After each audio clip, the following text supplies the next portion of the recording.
Well, like the basketball teams, they didn't just get one. We're going to talk about the softball game against the LSU Tigers, break down what went wrong and what the future looks like.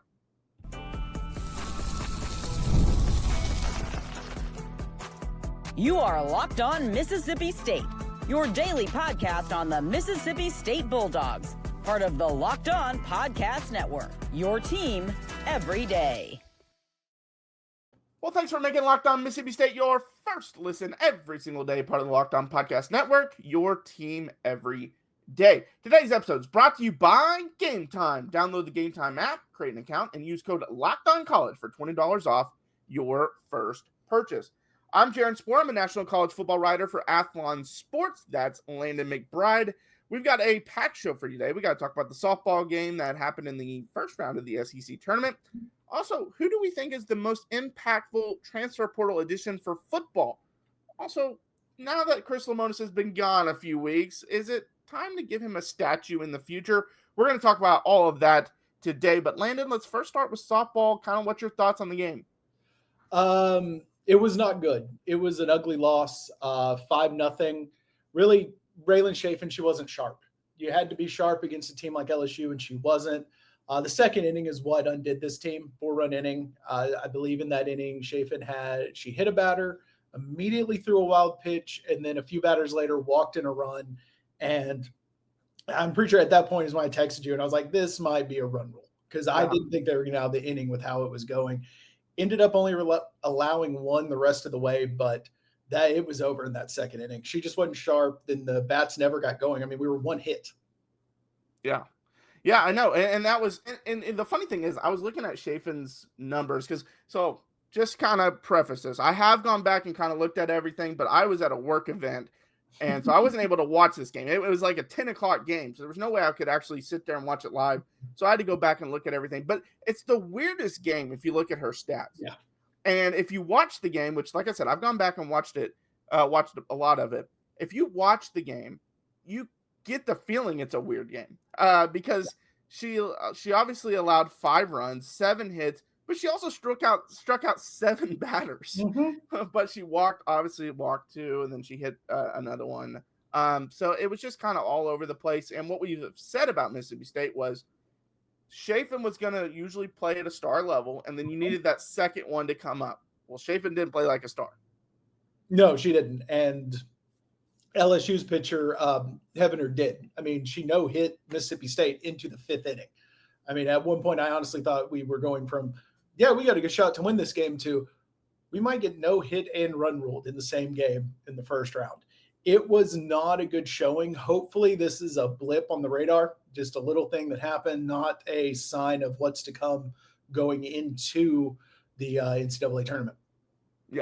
Yeah, for sure. And we talked about before the tournament that you got to get one. And, we talked about, like, if you could make a decent run, you might host a regional. Yeah. That was possible. And then obviously it just, you get really after the second inning, game was over because it was 4-0 top of the second. And this game was basically a wrap at that point. 9 hits to 1 hit. You had the first run was just a single right back to the pitcher. Mm-hmm. And then obviously you get the walk that brings another run in. Then you get the single to the shortstop.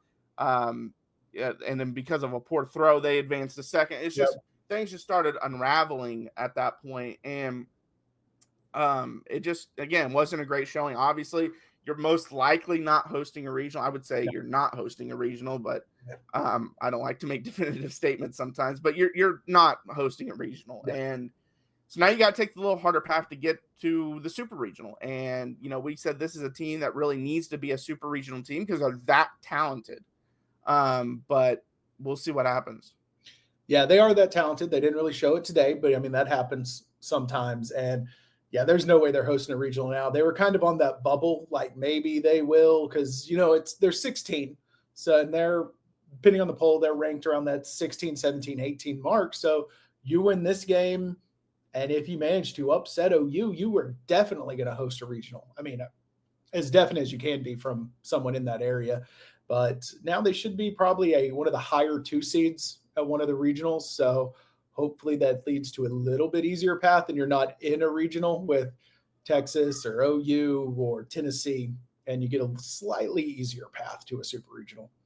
Yeah, for sure. And, I guess the one positive is you get some time off to kind of regroup and kind of take a break. But it's just kind of disappointing because you come off this series against Ole Miss. You played really well in that series. Obviously, the last game didn't go your way, but you won 2 out of 3. Again, you played really well. Then you come out and lay this terrible performance against LSU. And then to make matters worse, Ole Miss turns around and they beat Florida later on in the day. So your big rival just made this huge upset. Florida was coming off a huge series against Oklahoma, and that's just kind of what Florida's been this year. Preseason, I think number 3 in the country, maybe 4, yeah. They were up there, and it's just been they have these inexcusable losses, then they have these great wins, and then they have an inexcusable loss, and now you're sitting at home and Ole Miss is trucking along.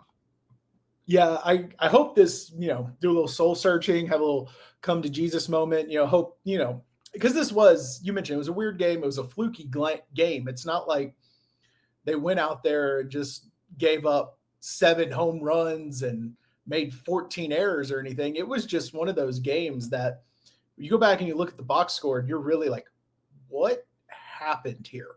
Yeah. Because it's a weird game. Chaffin normally doesn't pitch like this. She's normally not this wild where she's throwing, hitting people and pass balls. And then you mentioned the play back to the pitcher. That was a very strange play. I've watched it a couple times. I'm still not entirely sure how it ended up being, the run scored on a hit back to the pitcher like that. It's a very weird play. It was a fluky game, and hopefully they're able to, with this time off, put it behind them, correct those few little errors that did come up, and figure out why the bats weren't working. I mean, some of that is definitely just because you went up against one of the better pitchers in college softball, but hopefully they get that kind of squared away and you get it. I mean, you got about a week and a half, 2 weeks before you're back out there. So hopefully you get it fixed in that time. Yeah, and I want to kind of get your thoughts on this. Obviously, Chaffin has been their ace, but Delaney Everett has played really well lately. After that 4-run inning, first I'm going to preface this. I did not mind leaving her in. Again, she's your ace. You hope that she comes out of it. And she only allowed 1 run later on in the game. But because of how big this game was, would you have considered going to Everett just because of how well she's played, especially recently? I mean, they did go to her a little bit later in the game. Yeah, later. I just meant during that 4-run inning. Because of how the runs were scored, again, it wasn't like she was getting rocked. Right. It was just weird plays. And when it's weird little plays like that, that doesn't matter who the pitcher is. I mean, if you're, and Delaney's a little bit more of the pitch to contact. So if you're getting the weird plays in the field, I don't think I'd be putting the person in who's going to put more balls in play. I'd keep the person who has a little bit more of the knockout pitch. You can get some strikeouts and maybe eliminate some of the base runners. And, she mostly put it together after that second inning. It was just a few weird plays and a hit batter, and we got one of the weirder innings I can remember seeing. Yeah, and it's one of those things that I think for this game, I was fine with leaving her out there. First off, if you lose, I know you don't win the SEC tournament. You're not going to host a regional, but it's not a big deal. But if your season's on the line, that's when it becomes, okay, do you make the move? And I don't know the answer to that because, again, I think you also want to show trust in your team. And Chaffin has shown nothing this year that says you shouldn't trust her. I mean, she's been great. Right. And so you want to show trust in your team. But on the flip side, you owe your team to put the best players out there to help you win. And, if she's struggling, then maybe you have to go to someone else. But, again, I think she has pitched so much this year that this long break might be the best thing for her, honestly. Yeah. And if I was in that situation, I would have let her get out of that inning. I mean, like I said, it wasn't like she was getting rocked. It was just things going your way. I'd probably go make the change after that inning just because it's like, hey, you got us out of there, but you just don't have your best stuff today. We've had some fluky plays. Go get rested up for, we're going to need you in a week. Yeah. No, I agree. All right, coming up next, who do we think is the most impactful football edition? We'll talk about that coming up. Well, there's nothing like the atmosphere of an NBA playoff game. Every bucket, every defensive stop, every moment feels huge. It's electric in the arena, and with Gametime, you can be part of it without the stress of last-minute ticket hunting. Gametime makes it faster and easy to get playoff tickets, even when demand is sky high. prices on the app actually go down as tip-off gets closer, and their last-minute deals can save you up to 60%. Here's why I use Gametime. Like I just mentioned, you can save up to 60% off buying last minute, but it's not just for sports, concerts, comedy, theater, whatever kind of thing requires a ticket, you can get it last minute. The all-in pricing means no surprise fees at checkout. What you see is what you pay. I went on a different app years ago to go buy a ticket. It was like $70. Once you click it, go to checkout, it's like $150 now because of all the fees. Well, that's not the case with Gametime. So take the guesswork out of buying tickets with Gametime. Download the Gametime app, create an account, and use code LOCKEDONCollege for $20 off your first purchase. Terms apply again. Create an account and redeem code LOCKEDONCOLLEGE for $20 off. Download Gametime today. Last minute tickets, lowest price guaranteed. All right, well, thanks for making Locked On Mississippi State your first listen every single day, part of Locked On Podcast Network, your team every day. All right, Landon, so the transfer portal, we're pretty much done at this point. I know Mississippi State was kind of in on a defensive tackle. I think he ended up committing to Virginia. Yeah. What was that, 2 days ago? So you're probably done at this point. I mean, maybe you get one here and there at the end. Right. But kind of who do you think is going to be the most impactful just transfer portal either in the spring or, back in the winter? It feels like the winter was so long ago that we kind of forget about it, but kind of who do you have as your most impactful transfer portal edition? Well, I'm going to kind of do a little cheater move here, and I'm going to name more than one person. Okay. I'm going to go with Blake Steen, Zack Owens, and Brennen Smith, because I feel like with those three are going to be three of your starting offensive linemen. I know there's a couple more that are brought in, but they seem more like those three are the ones that you feel good saying those three are most likely starting. The other ones you brought in are the guys battling for those other spots. Pretty sure those three will be some of them. So, a little bit cheating, but I mean, that's been the weak point, and those three guys are all brought in to fix a problem. Yeah. I was also going to cheat and just say the whole entire offensive line haul, but I won't go that far. I'll name some actual guys. I think Brennen Smith will be a big one. You mentioned Zachariah Owens, but I kind of like, obviously we forget about Trevor Mayberry, who came from Stanford. Blake Steen, I think, is the best one, but I just really like the upside of Jaquan Bolden. And I don't know if he's going to start or anything, but because obviously he's coming off an injury. So it's like, how much is he going to play? That's the hard part. But man, I just feel really good about him. I think that's going to be one that once you look back at his time at Mississippi State, whether that's this year or maybe in the future, because again, he has an injury. We just don't know. You're going to look back and be like, that was a really underrated signing. Yeah, I think he might have the most upside out of everyone except for maybe Owens, but you just don't know how much you're going to get out of him this year or, how it's all going to come together for him. But I really like him. I think he's one of the guys who maybe by midseason he's solidified one of those other spots along the line, but I think he is kind of in a battle right now and going into camp. Maybe he's farther along and he takes the reins before we get there. But another one I wanted to mention, because this is an under the radar one, is the new long snapper, Ethan Myers. You're big on long snappers, so there was not a long-time long snapper. Mississippi is gone, so you needed someone to take over, and you got to get someone with experience. So that's a big get. It's very underrated. Most people are not even going to think about that one, but that's a little bit harder than you realize. And usually freshmen or don't really take that job. It's someone who's been there for a while and worked up. And so to get someone to come in with experience, that's actually pretty big.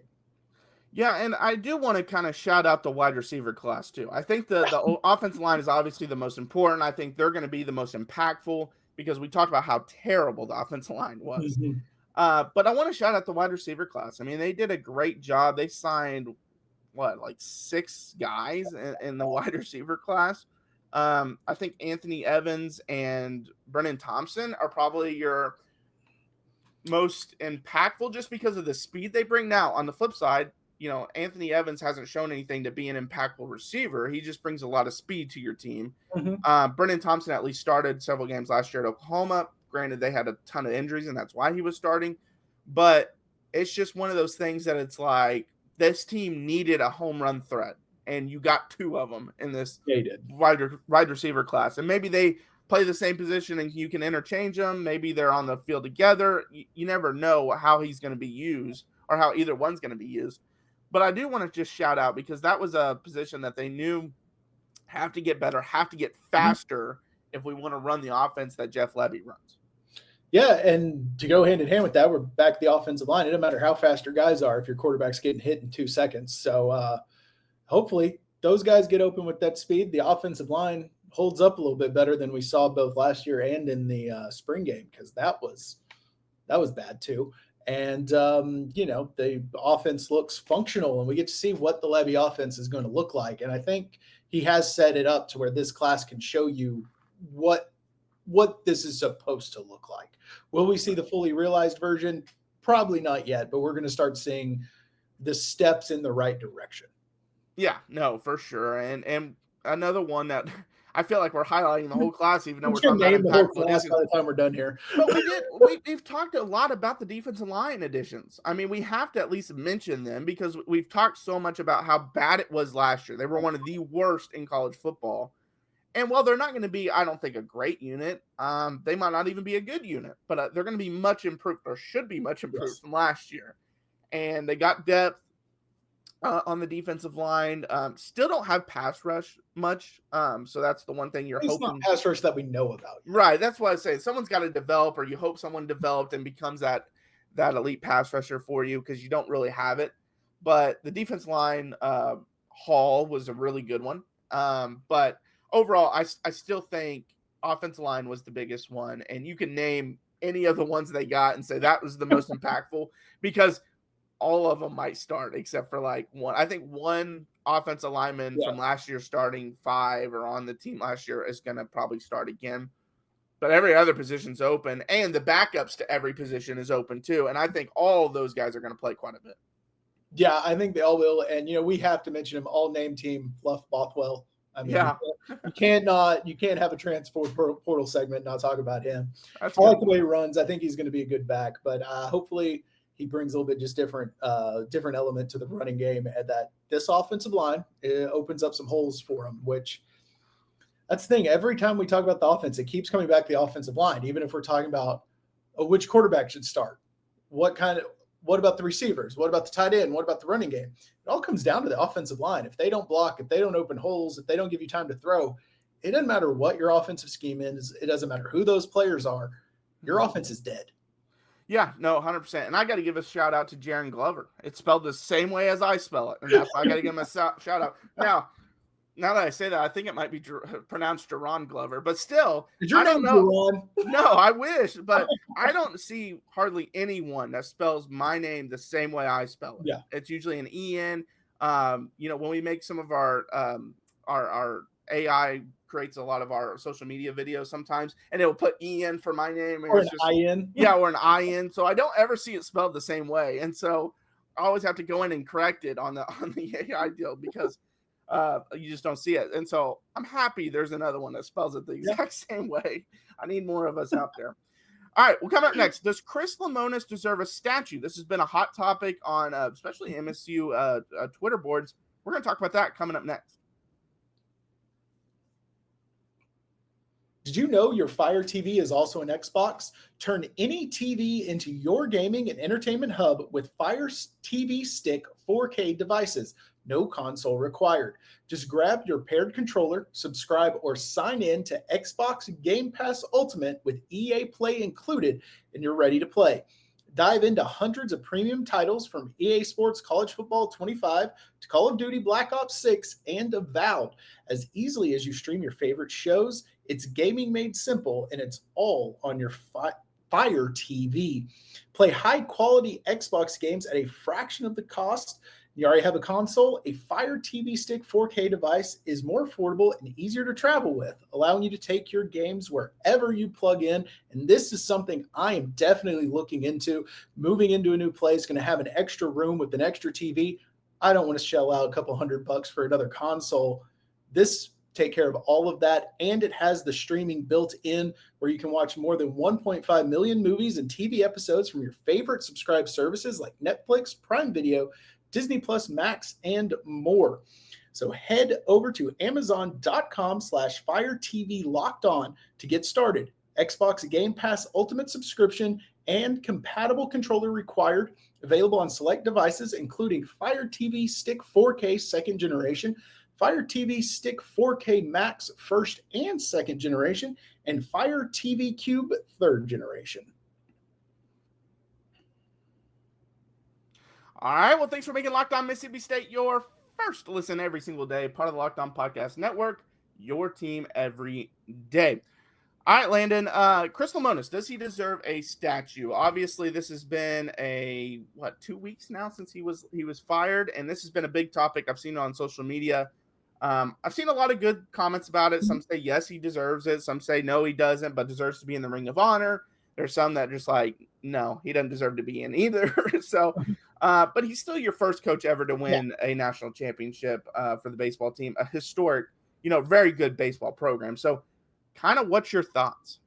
So I looked up, first thing I did, I was like, you want to do some research. You know what the big statues that are there, but you want to do a little research. Like, are there statues that I'm missing that I don't remember are on this campus around the stadium? And there's not. There's just the handful. There's just like 3. And so then it's like, okay, well, you should honor your first title winning coach. Right. So I honestly am on board with probably not a statue. Ring of Honor, definitely. Maybe some kind of plaque or name a gate after him or something. Something right. to honor what he did. But you got to reserve those statues. If he had been here for another 10 years, right, with that one title, yes. And some more World Series appearances, things like that. Yeah, I'm kind of with you there. Ron Polk is the only coach that has one for the baseball team. And I think everyone is in agreement. I haven't seen anyone disagree in the comments. That's your best coach of all time, even despite Lemonis winning a national championship. And then I believe Will Clark and Rafael Palmeiro are the other 2 baseball players. Yeah, and so I can't put him in statue realm. Right. With them. Right. And it's kind of one of those things. Again, I said this on maybe a podcast or 2 ago. It's a weird thing because, yes, he's won your only national championship, but I don't look at him as an all-time great coach at Mississippi State. He's a very good coach. You could argue great, not all-time great, but great coach. I would say he's a very good coach. He also I think it was on Wednesday, released a statement kind of thanking all the Mississippi State fans. If you missed that, go read it. We retweeted on our account. It was a really good little send-off, and you can kind of see how much he loved the university and all that stuff in that message. But I think the Ron Polk Ring of Honor is kind of where he needs to go. The funny thing is, I knew they just inducted 3 players this past class. Actually, it was like, maybe a month ago. And I didn't realize how many were actually in it until I went and looked it up. I think there's 24 players or coaches or people around the program in it. And I think he deserves to be in that. I do too. And I went, and I did a little research just to see if I was out of line with my thought, see if this was common, at other schools. And I did found a very good parallel to this. And it's George Horton at Cal State Fullerton. They have the one title. They're a very good program, not obviously on the level of Mississippi State's baseball program, but they had that run, 15 years where they were very, very good. He has the one title. They don't have a statue of him. They have a plaque dedicated to him at the stadium and to that team. So, that something along those lines is, I think, what needs to happen. And maybe, and like you mentioned, the Ring of Honor, because you got to remember, the first title's the first title. You got to honor that. Whether you think the coach himself should be honored with a statue, a different thing. Yeah, right. And I, again, like you mentioned earlier, you have to honor him some way just because he did win your first national championship, whether it's a gate named after him. We've seen streets be named after coaches before at different colleges. We've seen facility buildings be named after coaches, if they had an indoor practice facility named after such and such coach. We've seen that all the time, You name the field that it's whatever field at the stadium, Right. Right. So just something like that. He has to get honored some way. Statue level, no. But some other way, definitely Ring of Honor. I think with 24 people in it, that shows you it's not like this super. And I don't want to, this kind of sounds bad. I'm not saying it's easy to get in, but it's not because they've put people in every year since 2019. It's not like they've gone 6 years without putting people in, and then if you're really good, we'll throw you in. Like, they put good players, good coaches in every year. And so he should be a part of that. And it doesn't have to be the next class. It can be later on. Yeah, you can give it some time. And they do bring a lot of players in. A lot of those players deserve it. This year, the one for me that I really love was Mitch Moreland. I mean, I'm a Red Sox fan, so I have memories of him in the pros as well. So, he deserves to be up there with those names, though. For sure. Yeah, definitely figure out a way to honor him in his time here. But thanks for making Locked On Mississippi State your first listen today. For your second listen, check out The Portal Show. Brian Smith has the latest rumors, portal entries, and signings. Be the most informed fan on the rapid changes to the college football landscape. Find The Portal on YouTube or wherever you listen to your podcast. All right, I'm Jaron. Check out my work over on Athlon Sports. A lot of college football, college basketball, not as much right now. Some NBA thrown in there. That's Landon. Follow us, Locked On Mississippi State. We're on Twitter, Instagram, YouTube. We're on TikTok, so we're posting daily videos there. So check that out as well. And until next time, Hail State. Hail State.